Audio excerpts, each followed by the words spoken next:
Hey everyone, welcome to the Krista Rose Love channel. Today I want to give you my latest updates and tips for prepping for a relaxer. But before I do so, I want to encourage you to subscribe to my channel. I'll put the little subscribe button right there to stay up to date on my latest videos. My first tip is a classic tip that pretty much everyone knows when you're stretching a relaxer is to not wash and condition your hair for about a week prior to the relaxer treatment. So I'm about 4 months in now to my relaxer stretch, so I'm about to get a relaxer pretty much next week. And so, this weekend will be the last time I wash and condition my hair prior to getting that relaxer touch-up.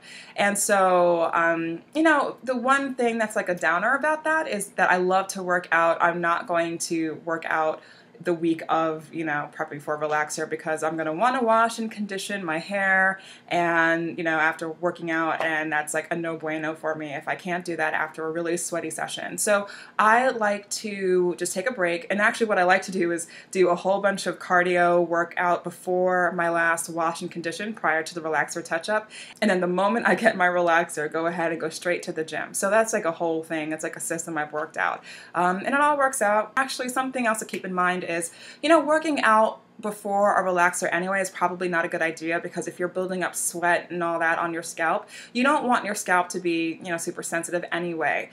So you want to just give your scalp, your hair a break about a week prior to your next relaxer, and your scalp and your hair will thank you. So my second tip though is a little bit less conventional. I use my Nano Titanium by Babyliss Pro flat iron, my favorite for getting my hair super straight. I use this after I wash and condition my hair for the last time prior to my next relaxer, so I can get my roots super straight.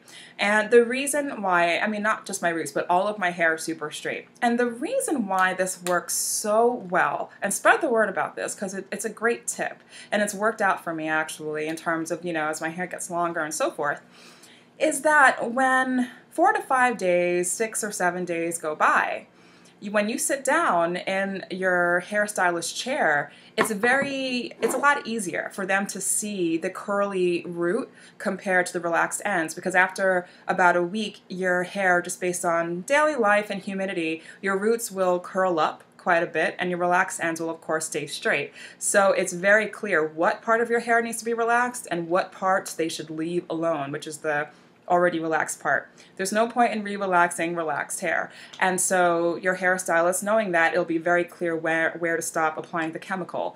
And I find that when I get my hair bone straight about a week prior, it's just a beautiful way over the course of a week for my roots to shine in their thickness. And, showcase to the stylist by the time I'm ready to sit down and get a relaxer what parts need to be touched up and what can be left alone. I find that if I don't do this process, my hair is a little bit more tangled, a little bit more matted, and it's not as easy to see the discrepancy between the roots and the relaxed ends. So I like to make it as easy as possible for my hairstylist, and your hair, of course, will thank you for it when, you're just getting a touch-up on the roots and not everything else. And my next tip is pretty standard. I like to make sure I keep my ends moisturized. I don't want to overload my hair with too much moisture, so I use just a little bit in my hair of coconut oil, organic coconut oil, prior to my relaxer touch-up, throughout the week.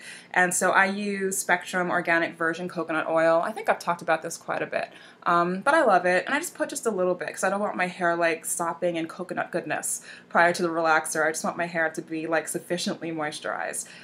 Especially my ends. It's good to have moisturized ends before a relaxer treatment. My next tip is to, style your hair in a way that is super comfortable and easy for that week, so you're not putting a lot of tension and work on your scalp or on your hair prior to your relaxer touch-up. So for me, this week I'm going to use a banana clip, super cool, clips that don't put too much tension on your hair. It's not using a tight rubber band or hair band in your hair. And what I'm going to do is at night, I'm going to put a whole bunch of these silk or satin rollers in my hair.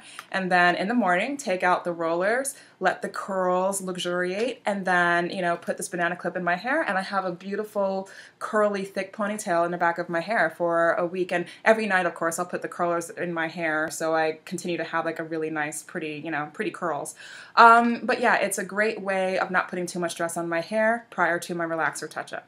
I find that by taking all these steps, it minimizes excessive chemical damage during the relaxer process, excessive physical damage to my hair during the relaxer process, and my hair looks great after the fact. If you have any additional tips, please feel free to leave them in the comments below this video, and I have more videos on the way, so definitely stay tuned. I'll see you soon. Bye.